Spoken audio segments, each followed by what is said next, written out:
Hi, welcome back. Well, the Nifty is holding well at this point. So this is our personal finance corner. Hemant Rustagi of Wiseinvest Advisors joins in, and let's go across to Naresh, who calls in from New Delhi. Hi, Naresh. Hi. Hi. What's your query today? Could you suggest which debt funds I can invest in, and if it is advisable to invest in these funds for the mid to long term? Okay, fair enough. Hemant, what would you recommend? Well, I think I would begin by saying that time horizon is very important for any investor before making an investment decision. So ideally speaking, when you're investing for the long term, the portfolio should be dominated by equities, and if it is for medium term, it should be a mix of debt and equity, and for the short term, it can be debt. In this case, I think the time horizon is medium term, but the intent is to invest in debt funds. So I think there is a need definitely to reconsider that. But if the intent is clear that he wants to invest in debt funds, then I think there are two options in the current scenario, I would say. One is that if the money can be locked in for a period of, say, 13 months or 24 months or 36 months. The reason why I'm mentioning these periods is because there is, option of investing in fixed maturity plan from the mutual funds. Fixed maturity plans are akin to fixed deposits, but they have the potential to give better returns than what FDs give, and the returns are also more tax efficient. So if the money can be locked in, then I think FMPs are a better option. But if the money cannot be locked in, then there are two options again. One is a short-term income fund. In this category, he can look at UTI short-term. And there's another category of fund, which is income fund following accrual strategy.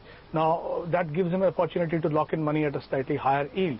Now, in this category, he can look at Birla Sun Life short-term opportunities. So I think these are two different kind of options, depending on whether the money can be locked in or not. Okay. Hi, Hemant. Let me read out the next query that we've got. Shalini has written to us from Pune. She would like to create a moderately aggressive equity portfolio with a time horizon of 3 years, and she would like a recommendations for sectoral allocation with a return of close to about 15% that she is expecting. Well, I think since the time horizon is 3 years, I agree that the portfolio has to be moderately aggressive.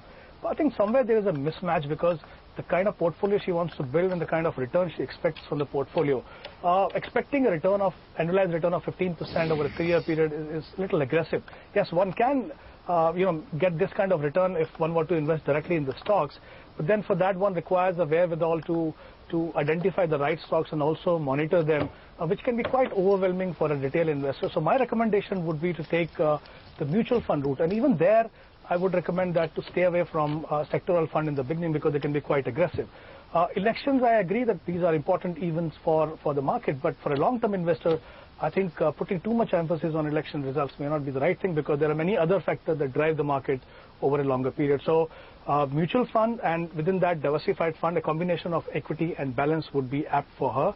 A couple of equity fund that can be considered are ICICI through Focus Blue Chip Fund, which is a pure large cap fund, and Birla Sun Life Frontline Equity Fund, and one balanced fund that can be considered is HDFC Prudence. So a combination of these three, I think, would be ideal for this kind of time horizon.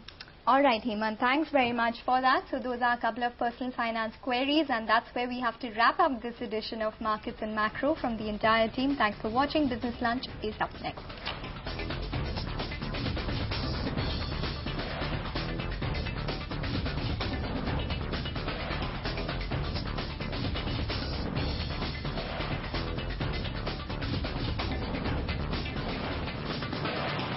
MCX Stock Exchange, India's new stock exchange, presents Markets and Macros